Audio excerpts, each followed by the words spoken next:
Static শটেরই parallelly আরেকটি shot আছে, যেটাকে আমরা বলছি ডায়নামিক শট। কি বলছি? Dynamic shot.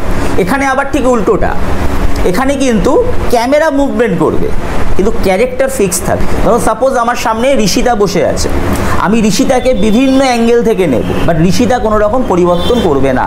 সাপোজ ধরো আমি এই ক্যামেরাটা দিয়ে দেখাচ্ছি, ধরো এখানে কি হলো, ফার্স্ট স্টেপটায় আমি এইভাবে ঋষিতাকে ধরে রেখে দিয়েছি, এটা হচ্ছে স্ট্যাটিক শট। ঋষিতাকে বলে দিলাম যে এটা আমার ফ্রেম, এই ফ্রেমের মধ্যে তুমি নড়াচড়া করো, ঋষিতা এই ফ্রেমের মধ্যে নড়াচড়া করছে। আর ডায়নামিক শটের ক্ষেত্রে কি হবে, ক্যামেরা মুভমেন্ট করবে, ক্যামেরা বিভিন্ন দিক থেকে মুভমেন্ট করবে, বাট ক্যারেক্টার কিন্তু কোনো রকমভাবে মুভমেন্ট করবে না, ক্যারেক্টার ফিক্স থাকবে। এটা দুটো ক্ষেত্রে আমরা এটাকে অপোজিট শট হিসাবে ইউজ করি, স্ট্যাটিক আর ডায়নামিক।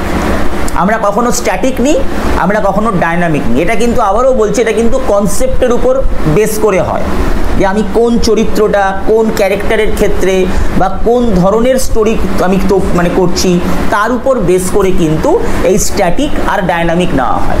তাহলে স্ট্যাটিকে কি বললাম, স্ট্যাটিকে হচ্ছে ক্যামেরা ফিক্সড, ক্যারেক্টার যত ইচ্ছে দেখবে। আমরা অনেক সময় দেখি যে একটা শরতের আকাশ দেখাচ্ছে, ক্যামেরাটা কিন্তু টিল্ট আপ করে ফিক্সড, দেখবে আকাশটা আপ অ্যান্ড ডাউন করছে। এই যে মোশনটা, এটা কিন্তু এডিটে করা হয়। মাথায় রাখবে যে আকাশ কিন্তু এত স্পিড বা এত স্মুথলি কিন্তু মুভমেন্ট হয় না, যেটা পোস্ট প্রোডাকশানে করা হয়, তার গতিবিধিটাকে বাড়ানো হয়। কালার কারেকশন কি করে, তার কালারের ডেপথটাকে বাড়ায়। ডিআই কি করে, সেটাকে ওভারঅল একটা কালার কমপ্লিট করে, ডিজিটাল ইন্টারমিডিয়েট, ডিআই এর ফুল ফর্ম। আর ডায়নামিক শটের ক্ষেত্রে কি করা হচ্ছে, আকাশটা ফিক্সড রয়েছে, আকাশকে কোনো মুভমেন্ট না, আকাশকে আমি বিভিন্ন অ্যাঙ্গেল থেকে নিচ্ছি, যানবাহনকে বিভিন্ন অ্যাঙ্গেল থেকে নিচ্ছি। আর স্ট্যাটিকের ক্ষেত্রে ক্যামেরা ফিক্স, যানবাহন আপ ডাউন করছে। আর যখনই আমি ডায়নামিক নেব, তখনই আমি ক্যামেরার অ্যাঙ্গেলটাকে বারংবার আমি কিন্তু চেঞ্জ করব, মাস্ট করতেই হবে। একটা ফ্রেমে কিন্তু ডায়নামিক শট হয় না, ডায়নামিক শটের ক্ষেত্রে ক্যামেরার ফ্রেমকে বিভিন্নভাবে পরিবর্তন করতে হয়।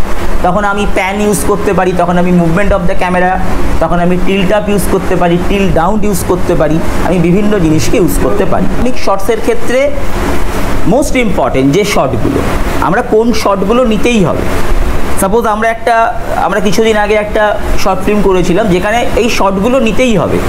ধরো ক্যারেক্টারের অবস্থান অনুযায়ী, ধরো ক্যারেক্টার হেঁটে আসছে, তখন আমি ফার্স্ট তার একটা কী করবো, আমি একটা হোয়াইট, কখনো আমি তার একটা মাস্টার, কখনো আমি তার ওটিএস, কখনো আমি তার পিওভি, কখনো আমি তার এক্সট্রিম ক্লোজ। এই শটগুলোকে কিন্তু আমাকে ডায়নামিকের ক্ষেত্রে নিতে হবে।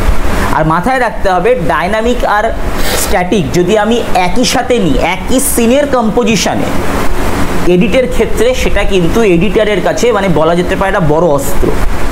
মানে কি হয়, তুমি এত উপকরণ নিয়ে এডিটারের কাছে গেছো, তো এডিটার কি করবে, সে অসাধারণভাবে শটটাকে কমপ্লিট করতে পারবে, শটটাকে জুড়তে পারবে। সেই জন্য সবসময় বলা হয়, তুমি যদি স্ট্যাটিক শট ঠিকঠাক নিতে পারো, ডায়নামিক শটও নাও, এবং দুটোকে কিন্তু একদম বুঝে নাও। মানে এমন করো না যে এর সাথে এর কম্পোজিশনটা যেন ভুলভাল হয়। তুমি স্ট্যাটিক নিলে, তারপর তুমি ডায়নামিকও নিলে, কিন্তু দুটো সমীকরণ কোথাও মিললো না, তাহলে কি হবে, আলটিমেট দুটো শটকেই কিন্তু ফেলে দেওয়া হবে।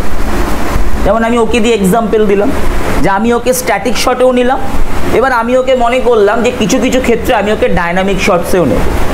কোথাও ধরো আমার মেজারমেন্ট ভুল হলো, ধরো আমি এই যে শটগুলো বললাম, কোথাও ধরো আমি এস্টাবলিশমেন্ট, মাস্টার, কোথাও ধরো আমি ওটিএস বলবো, কোথাও ধরো আমি তোমার পিওভি, কোথাও ধরো আমি এক্সট্রিম ক্লোজ, এগুলো নিলাম না, তাহলে কোনোভাবে কিন্তু এই শটটা মিলবে না, এই শটটাকে আমি মেলাতে পারবো না।